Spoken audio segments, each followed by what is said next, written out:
Isang lugar sa Taal, Batangas na kung titignan mo sa Google Earth ay mayroong isang bahay na pupukaw ng iyong atensyon.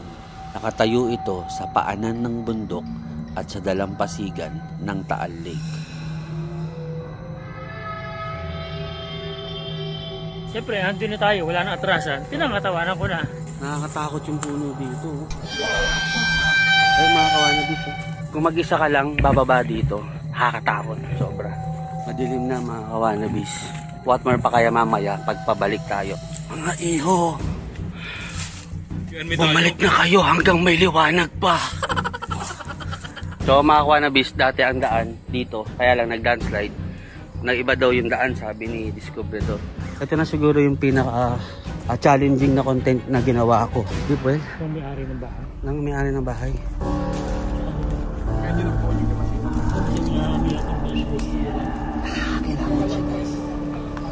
Pasok tayo sa loob.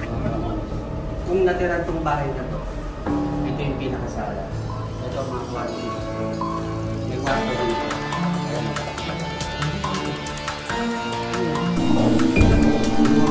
Ito siguro yung kusina nila. Samahan niyo ko at tuklasin ano nga bang meron sa abandonadong bahay na ito. At subukan nating akyatin ang pangalawang palapag na ayon sa mga residente rito ay hindi na naakyat dahil sira na ang hagdanan.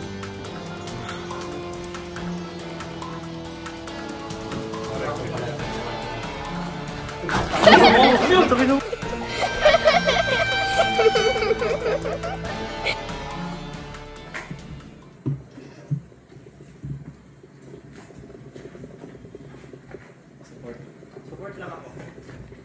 Moral support.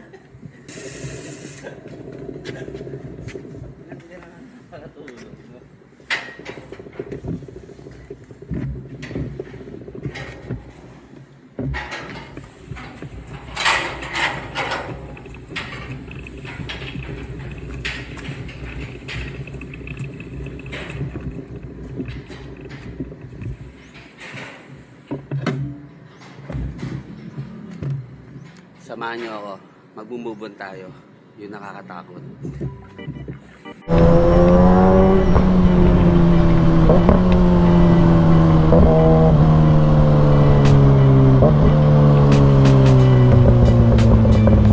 Whoopsie! Pass through.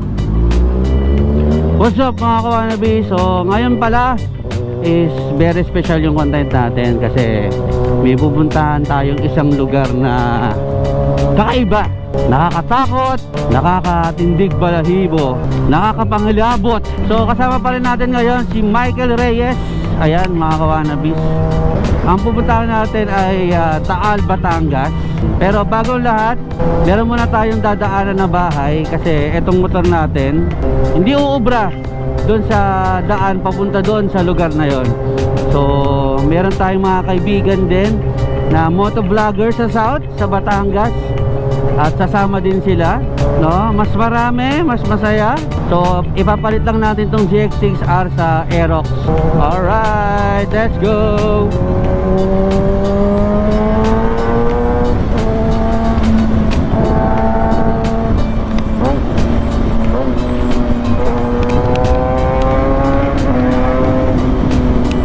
Peram motor. Peram. Papabalik ko lang yung stock na Max para hindi ka mahirapan. So yung mga kanabis, nanggaran muna tayo ng Aerox kay Aga dahil doon sa pupuntahan natin hindi ubra yung mga malalaki nating motor. So ito nga pala yung shop niya, Aga Motolab. Saan to located? Sa may Barangay po, Santa Rosa. Ga, salamat ha. Ako bahala dito sa ano mo, sa Aerox mo. Sobrang kinis nito, siguro pagbalik nito may konting scratch lang. Hey! Mga tropa! So mga tropa. So mga kawanabis, pupunta tayong Centro Mall kasi yung isa sa vlogger na mga kasama natin papunta dun sa location natin is dun natin imimit. So mga kawanabis, ito kasama natin si Kim Chim Adventure Vlog. Let's go! Woohoo!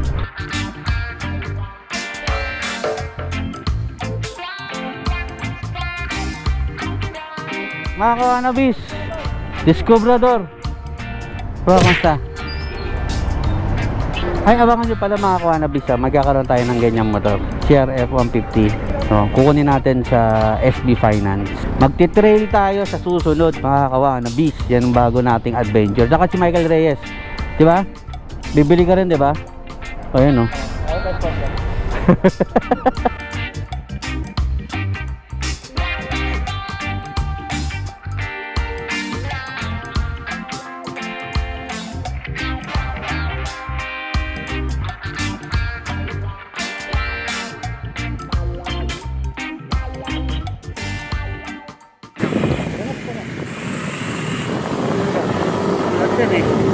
Oh, mga kawanabis, malapit na tayo sa destination natin. Umangkas muna tayo. So, may dumagdag pala tayo sa mga kasama natin, si RJ Motovlog. So, ito yung daan papunta doon sa abandoned house na pupuntahan natin. Pero ipaparada natin to kasi bababa pa tayo ng bundok. So, time check 5 PM. So, malamang sa malamang gagabihin tayo.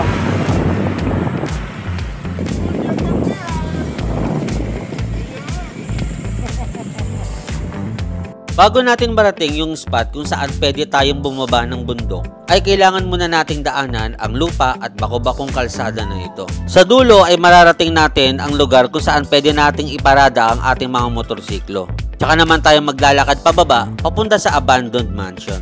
Since malayo pa naman tayo, bagong lahat sa mga kapwa ko Lalamove partners, alam nyo na ba ang Drive, Move, and Win? Ito ay programa ngayon ni Lalamove ngayong bare months kung saan mamimigay sila ng napakaraming papremyo. Weekly ang draw nito at pwede kayong manalo ng helmet, cellphone, bigas, fuel voucher, power bank, grocery package at gulong ng motorsiklo. At sa grand draw may pagkakataon kayong manalo ng 55-inch TV, bisikleta at motorsiklo.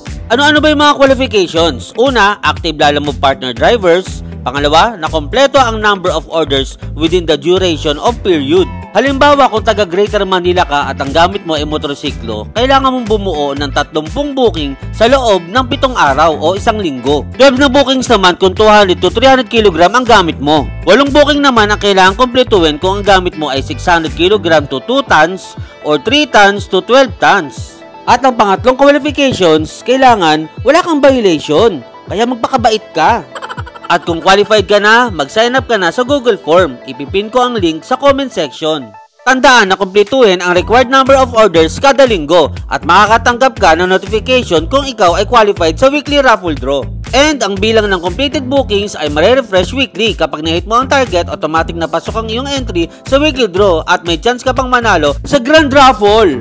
Narito ang details para makasali sa grand raffle draw. Kaya sipagan mo ng bumiyahe para mas malaki ang chances na manalo ng malalaking papremyo. At kung hindi ka pa Lalamove partner, nasa comment section ng link. Kaya mag-sign up na at tumabol sa Drive, Move, and Win. Kaya good luck mga kawanabis! Okay, so hanggang dito na lang yung mga motor natin.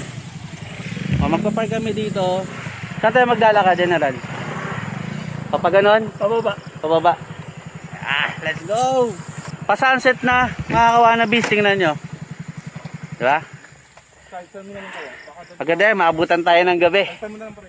Magagawa po ng kasama ko. Yes! Baka naman maibigan ng mga multong...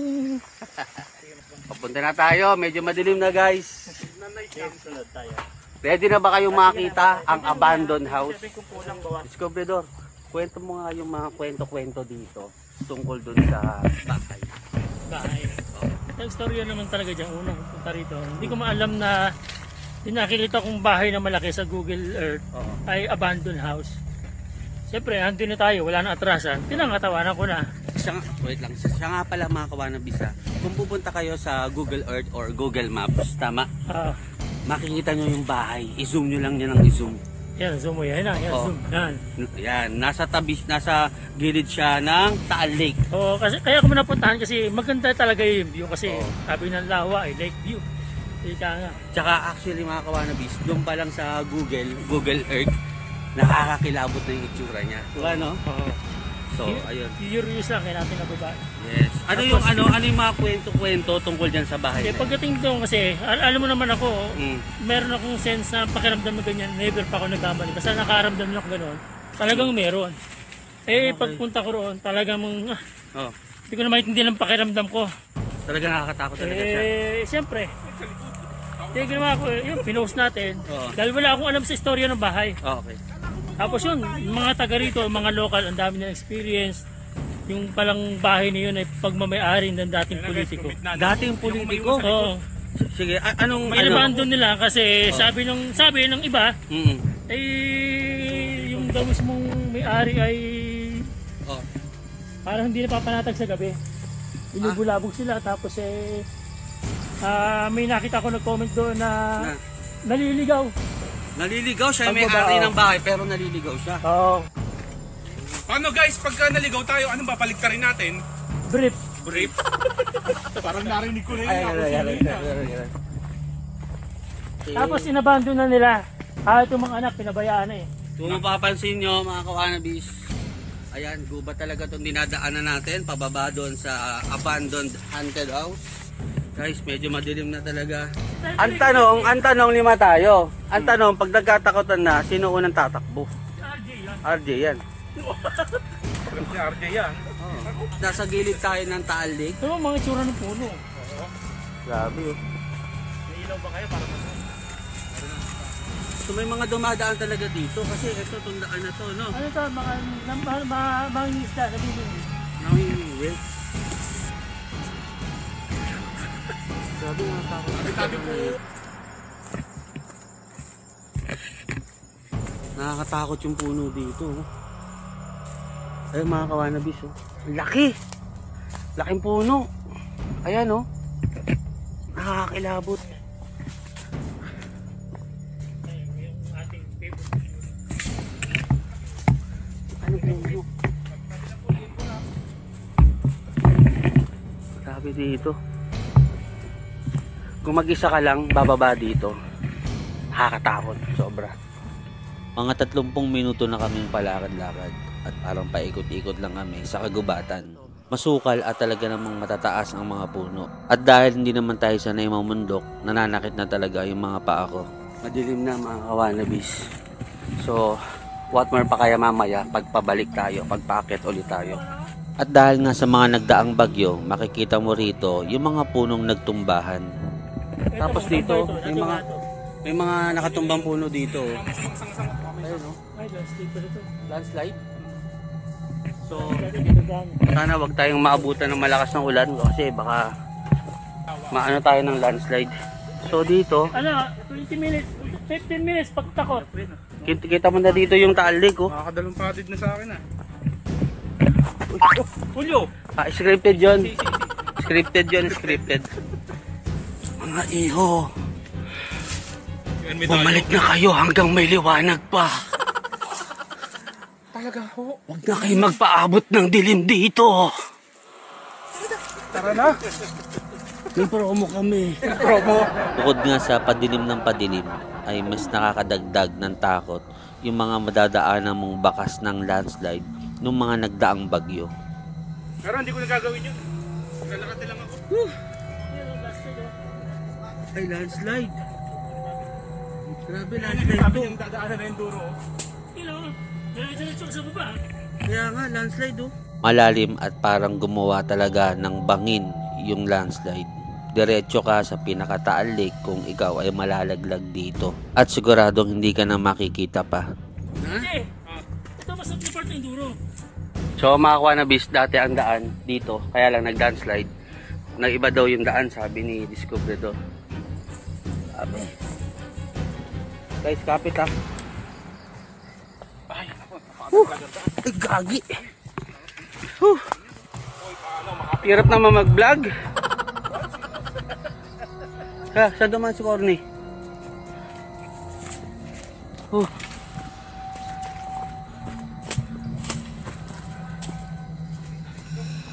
Ba't ganun? Puro nakatumba yung puno.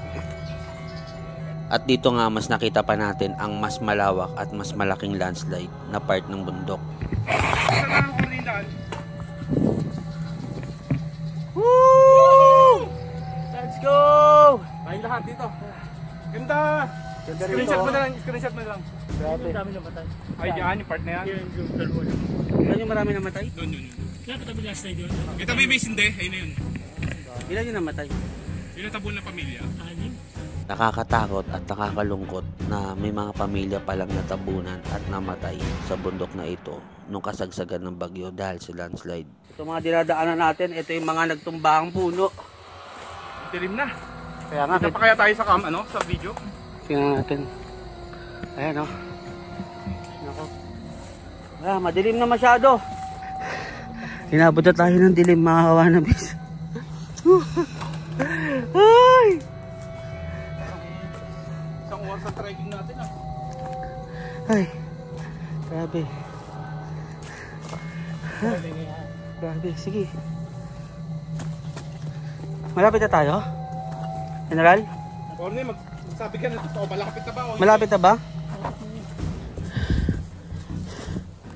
Grabe naman. Ito na siguro yung pinaka challenging na content na ginawa ko. Yung pumunta ka sa isang lugar na sobrang delikado puntahan, tapos yung mismong destination nakakatakot din.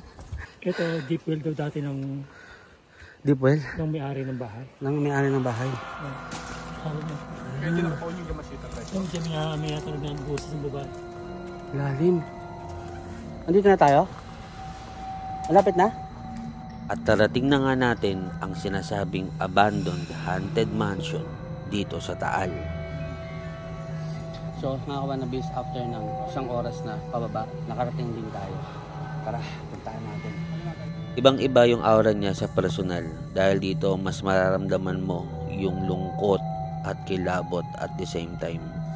Lungkot dahil kung naalagaan itong bahay na to, tiyak na napakaganda na ito at masarap tirahan. Tabi-tabi po. Dito na tayo.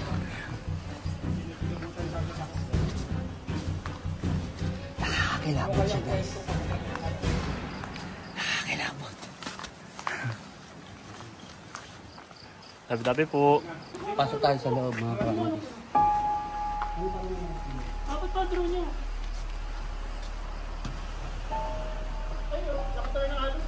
Dito ko papanandin. Kung natira tong bahay na to, ito yung pinakasala. Tapos ang view mo, itong Taal Lake. Kitang-kita, mga kawanabis. Ayun. Ayan. Kitang-kita yung Taal Lake. Napakaganda sana. No? Tapos, may view rin kayo dito.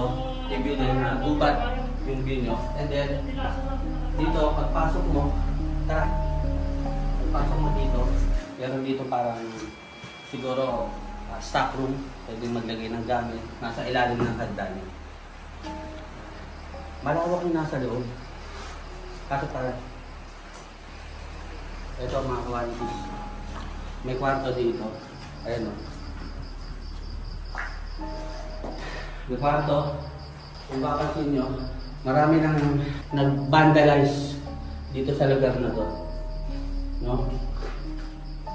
Ito yung isang kwarto. Tapos malalim, malawak pa dito sa bandang loob.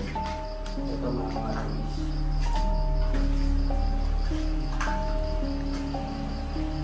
Malawak. Ito siguro yung kusina nila. Kusina. Tapos, ito pa. Yung banyo. Tabi-tabi po.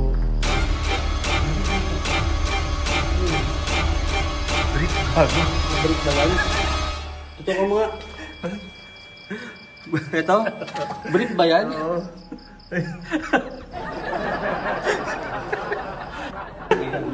Brick lang pala. Tapos may daan pa rito. Meron, dikita na. Tatakot ka? Guys, ito yung little bahay nila. So, ngayon, ito, mga kawanabis, ito yung first floor. Meron pa silang second floor. Tingnan natin.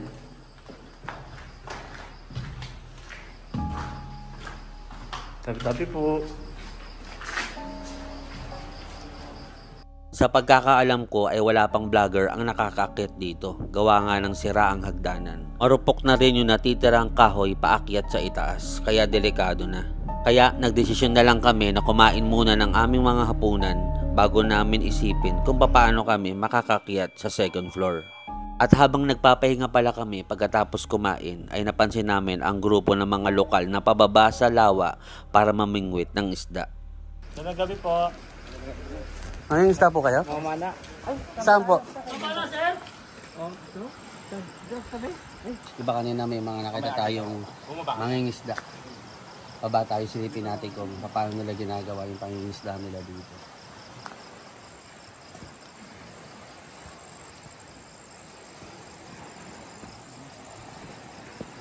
Galing oh. So, yung may-ari nito, yung nagpagawa nito, nagpagawa talaga siya ng hagdanan dito. Siguro ito, rest house talaga siya. Kaya lang, hindi siguro masaya yung nagpagawa nito kaya inabandon niya. Sayang no?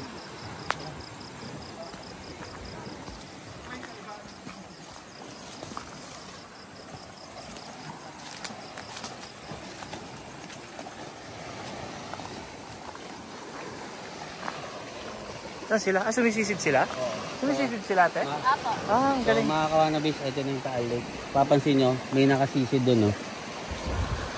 Yun. May tao dun. Malalim. Malalim po yan, ate. Malalim po. Pag nangingisda po kayo dito, gaano karaming isda po yung nahuhuli nyo? Minsan lang po kasi pumunta dito. Minsan po nakakaunti sila mga isang 5 hanggang 10 isda. Anong isda po yun? mga tilapia. Ah, tilapia. Okay. Malalaki naman yan, ate. Apo. Sige po ate ha. Bakas ng aling mga kawanabis. Tara, balik na tayo. Ang galing yung mga isda, no? Ang tagal sumisid, no? Kaya nga.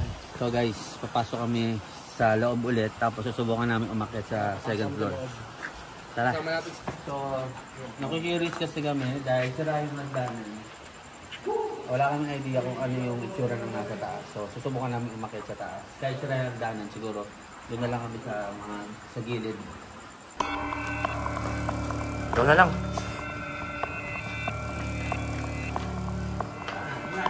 Sira yung nagdanan. Wait, tinawakan ko.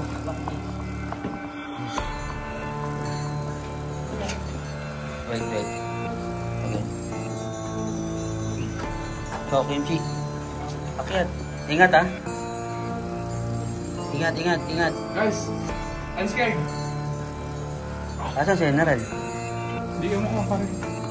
Oh, tara. Nakilip pa ako. Okay.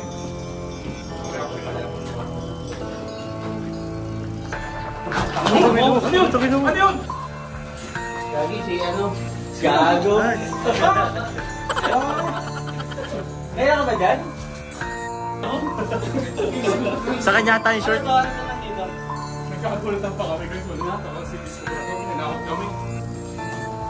Ay, gubat. Pwede yung highlights. Gubat pa.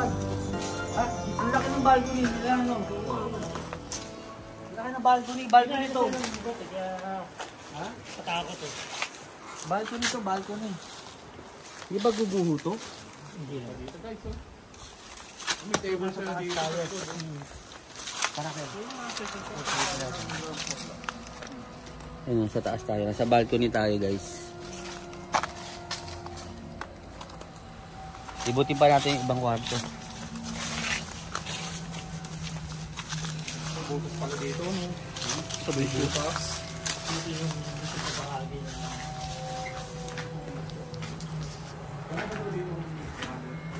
Kulit ng mga nakasulat eh, no? Oh, Ito yung mga nag-visit dito. may shirt, oh. Guys, ano na, 12 na. 12 na ng gabi. So, Kaya, dito. Bukan natin dito. Pumunta sila dito sa labas. Kakaiba talaga yung istruktura ng bahay na to. Hindi mo mamamalaya na sobrang lawak pala sa itaas kung hindi mo ito aakyatin. So, andito tayo sa gilid na part ng bahay. May malaki pa ng puno dito. Ayun, oh. No, magturo. Ito, ang laki puno, oh. Ayun, oh. Diba? Yung puno sa Dito na tayo sa taas. Yung tapat, ito na yung tali. Ah, may isa pang kwarto mamaya dito. mag-clean up tayo. May isa pang kwarto. Guys. Okay. Nakakatakot dito guys sa magdan eh. Hindi yung mga dito makakuha natin. Kung ito talaga na terhan. Tapos na alagaan, na maintain. Ang ganda sana. Ang ganda ng view. Ito yung Taal Lake eh. Ano, bintana. Diba? Imagine gigising ka na ganito yung makikita ko. Diba? Ang sarap gumising sa umaga. Ano sila? Bumaba na? Ah, ganun. Oo na ako. Teka, ako muna. Oo na ako lang mag-iilaw sa akin. Sige, sige. Ilawan kita. Ako naman eh. Ilawan kita, don't worry. Sana maganda yung ilaw, pababa ka eh. O ano? Iwan nyo kami. Ay, ikaw. I'll go. Yun talaga yung creepy. Ay, kayo. Narinig ako sa taas. Kita ka pa ba doon? Bago tayo umuwi. Last na yun. Sa ilang oras na inilagi ko sa lugar na ito, na-realize ko na kahit inabando na ang bahay na ito, matuto sana tayong irespeto ang pagmamayari ng iba kahit ito ay inabando na. Dahil kahit ganito man ang kinahinatnan, minsan may nangarap din dito na mamuhay ng masaya at mapayapa. Kaya kung kayo man ay mapapadpad dito, ugaliin nating linisin ang ating mga ginamit, lalong-lalo na sa pagkain. Iwasan din natin ang pagbabandalize sa mga pader at sahig. Dahil sa totoo lang, hindi naman talaga multo ang nakakatakot sa lugar na ito. Kung hindi, ang mga nilalang na hindi marunong rumispeto at gumalang sa pagmamayari ng ibang tao.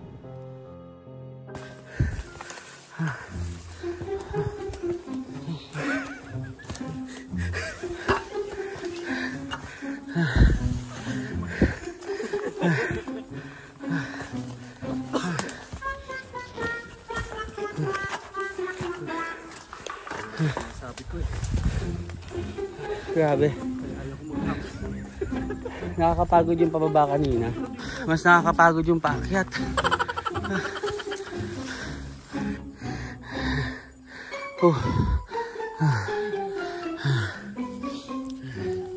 Hindi namin kinaya mga hanabis. Pahinga muna kami. Iba yung pagod ng paakyat. Talagang hilang-hila kami ng gravity pabalik. Yan si Discobrador, sanay na sanay mag-hiking eh. Parang wala lang. Dapat mo? Yung bangin wala ka? Oo. Dito lang sa Porto. Kaya nga eh. Sa ibang lugar hindi. Dito lang sa Porto. Huwag ka manakot. Nag-ano nga lang kami. Wahiya ka. We're not gonna make it. We're not gonna make it.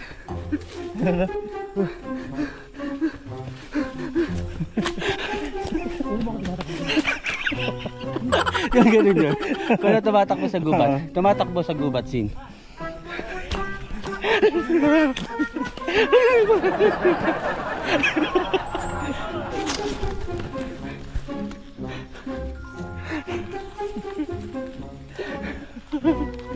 Saan nila?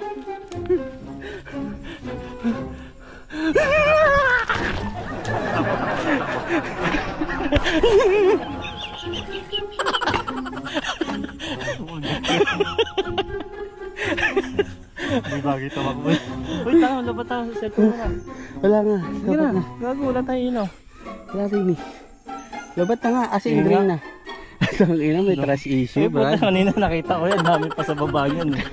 A few inches later. Samplan tayo. Ayun o. Kenji, pag itinoto ko daw, para ako naka-drone. Guys. Hindi manong alam-alam. Kung kailan pa uwi na tayo, tsaka pa tayo na semplang. Pero hindi Ang naman masaklap. Ang masaklap, hiram lang natin yung motor, di ba? 20 lang. pakuha na concept ka. 20 lang mga 20. Ito yung motor. Wala namang masyadong Yung gas. ginagawa ko eh. Tingnan nyo. O, mga kawanabis. Wala namang masyadong gas-gas yan.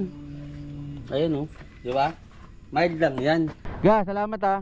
Ako bahala dito sa ano mo, sa Aerox mo. Sobrang kinis nito. Siguro pagbalik nito, may konting scratch lang.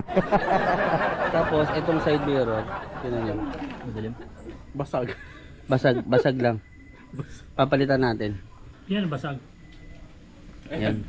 Di ba, ano, Dr. si Sir, di ba, ano? Sinama pa ako. Sir, di ba, Dr. si Mike's Moto? Balikan mo kasi. Para gamatin ako, no? Kaya. Hindi, wala pa. Di pa sila break. Binasted lang siya. Pwede pa, may comeback. Eh, oo nga, ba't naman babalikan eh, hindi naman laging kami. So, binatid ka lang. Ano lang ako, assuming. Manood ka kasi ng Huli Babian Vlogs. Di na siya binasted, si-known friend lang. Ay, Tama na yan, gagi. Ay, tama.